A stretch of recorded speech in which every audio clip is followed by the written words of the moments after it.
Number two, my favorite journalist, Bill Gertz, as you can read in your program, is indeed an internationally recognized national security journalist, currently national security columnist for the Washington Times, author of 8 books, including 4 national bestsellers.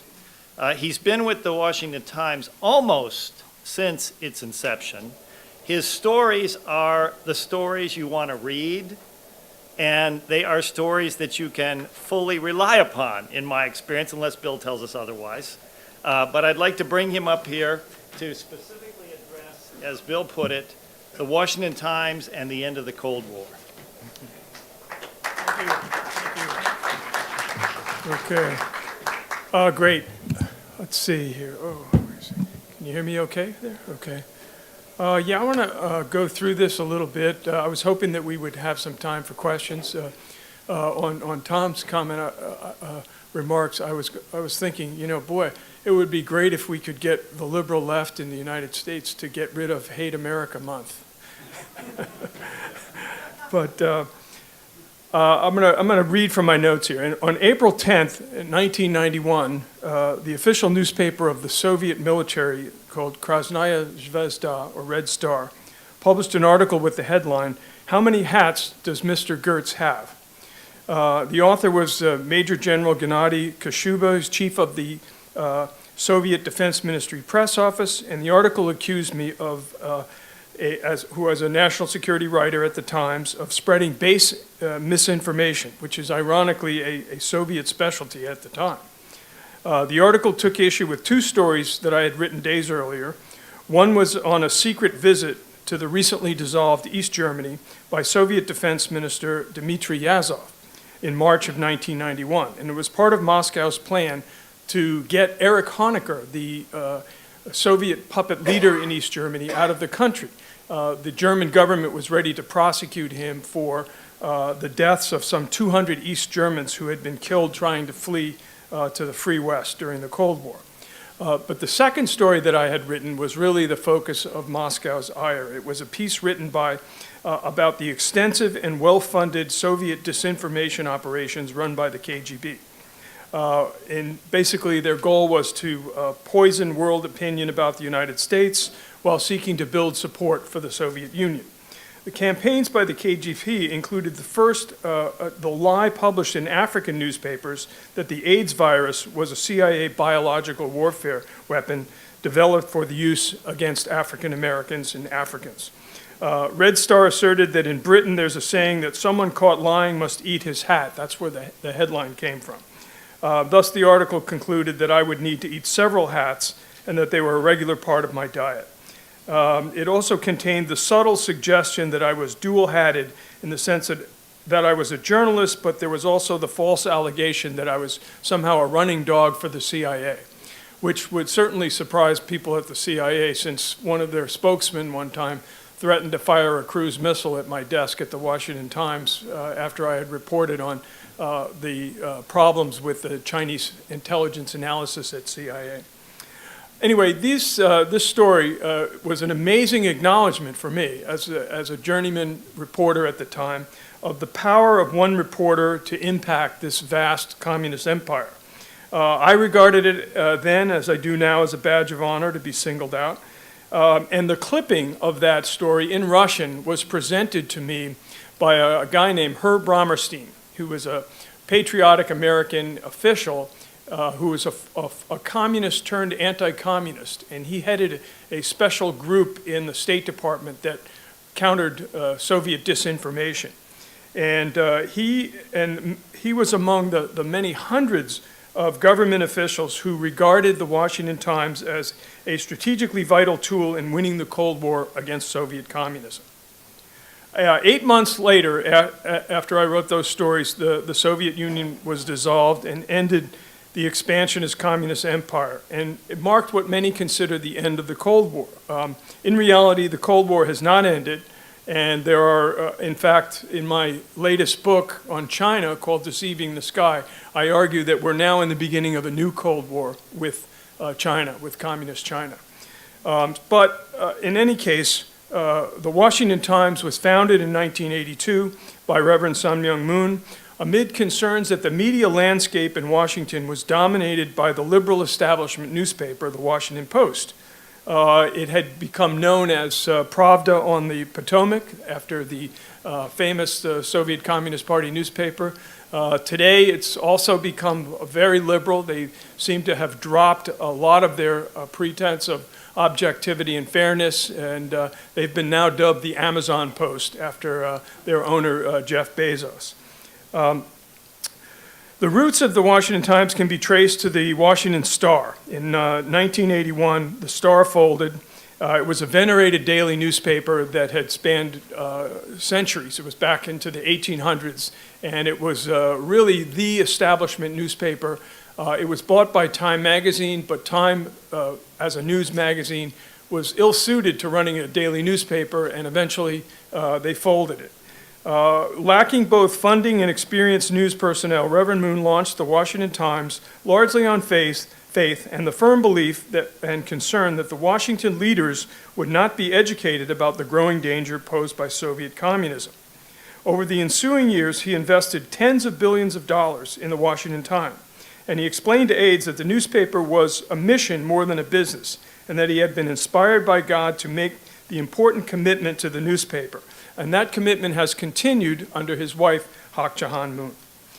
For decades during the Cold War, there was a fundamental problem dealing with Soviet communism. The political divide split the country between anti-communist conservatives who viewed the Soviet Union as a strategic threat to be defeated, and liberal left anti-communists, or those who opposed anti-communists. And the political divide meant that the early Cold War foreign policy approach of containment, essentially leaving the Soviets alone while seeking to prevent its spread, could not be altered or modified. Reverend Moon's motivation for the Times was not simply to use the newspaper to educate leaders and seek the defeat of communism. It was part of a larger effort that he believed would bring about world unity and ultimately the creation of a God-centered world. The DNA of the Washington Times was the need for this conservative alternative to the Post. And he recognized that news media are essential, not just for news, but for the educational role of helping leaders and populations understand the true nature and danger of communism, this atheistic, anti-human ideology that denies God and seeks to use government controls to alter human nature. The ideology, as Tom mentioned, is outlined in detail in the Black Book of Communism. A decision was made early on in the foundation of the paper, led by a close associate of Reverend Moon's named Dr. Bohi Pak, that the paper would remain a secular newspaper, and it would be independent of the unification movement. And the newspaper's initial leadership was largely drawn from old Washington Star people, including Smith Hempstone and Woody West, along with many former Star reporters. The newspaper's power and influence greatly expanded in the mid-'80s after Arno de Borchgrave, a Newsweek correspondent, took the helm and became executive editor. He was assisted by Wes Pruden and Woody West, and especially at the commentary section by Pulitzer Prize-winning editor Mary Lou Forbes. Those are really the founders of the paper and really got it going. She directed the commentary section. De Borchgrave was really key to putting the newspaper on the map, and he was very aggressive. He had a Murphy bed in his office that he slept in, and he was constantly, his office was on the second floor of the mezzanine of the paper. And he would get story ideas and write them on yellow note cards about this size. And he'd come outside and he'd scream to reporters, "Gertz, over here."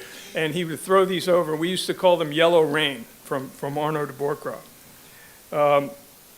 He was an ardent anti-communist, patriotic conservative, and he passed in 2015. But he was really instrumental in getting his contacts within the Reagan administration at the time to really utilize the Washington Times. The Washington Times really, in much the same way that Fox News and talk radio is, we were really the beginning point for having the alternative view of the outside of the liberal table. And people really, really loved us for that. They really understood that this was urgently needed. Reagan, as a former actor and GE spokesman, understood better than any modern politician the power of ideas and the use of media to convey them. Reagan quickly revolutionized the establishment foreign policy towards communism and the Soviet Union by clearly identifying Moscow as the enemy to be defeated. More importantly, he set in motion covert and overt policies that quickened its demise and resulted in the fall of the Berlin Wall in '89, fall of the Soviet Union in '91.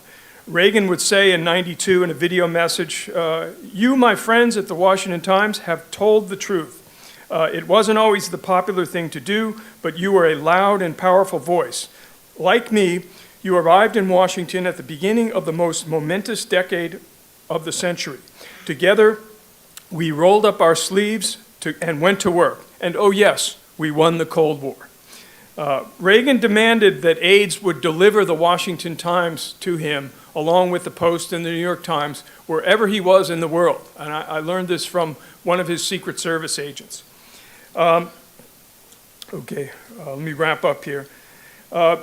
Reverend Moon said of the paper in 2002, he said, this new era of media, with the massive distribution of news and information, requires leadership and clear guidance for the betterment of individuals based on values and on the knowledge of God and the spirit world.